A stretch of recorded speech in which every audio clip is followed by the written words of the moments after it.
Today we're going to be working with crayons.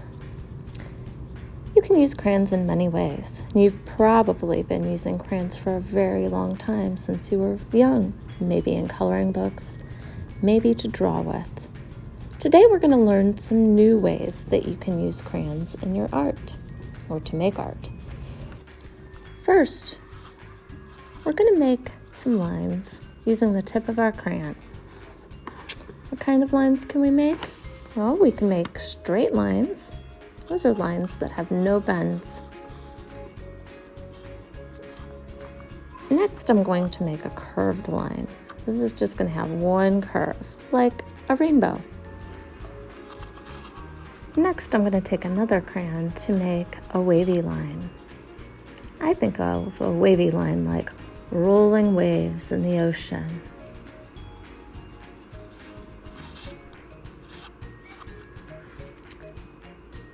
Now I'm going to take another crayon and make a zigzag. A zigzag has pointed lines, kind of like if you're making a capital A or a V over and over. Finally, I'm going to draw a thin line, which is skinny, and now I'm coloring my line to make it thick.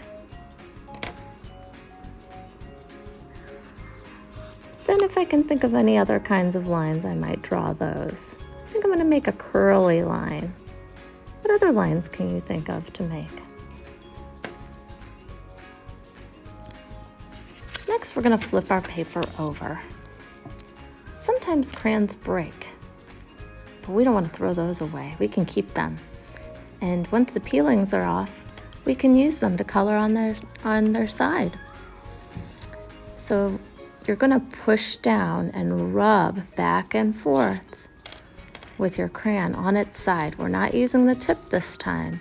We're laying the crayon on its side and pushing. We can go back over it again, or we can press harder to make it darker. You can add in more color, or you can even layer one color on top of another to change it. It's kind of fun to experiment with layering crayons on each other because you get new colors. Another cool thing that I can do is create a rubbing plate. What I'm going to need is my glue stick, this paper, and some shapes. The shapes are a little thicker so that they stick up from the paper. I put a little glue on them, stick them down. I put the glue on the shape and press it down. It doesn't matter where I place my shapes, just wherever I like.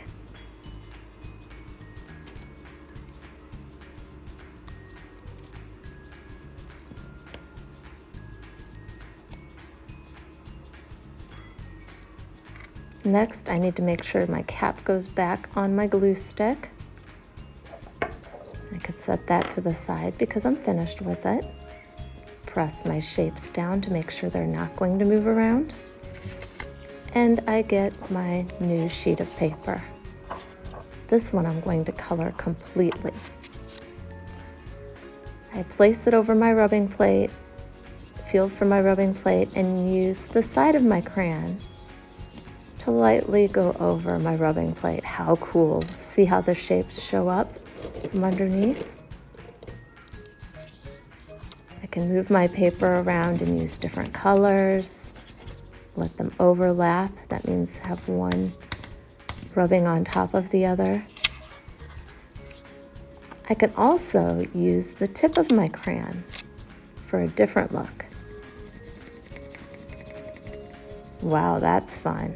So now I'm just going to fill in the rest of the paper, either using this tip of my crayon or the side of my crayon in all different colors.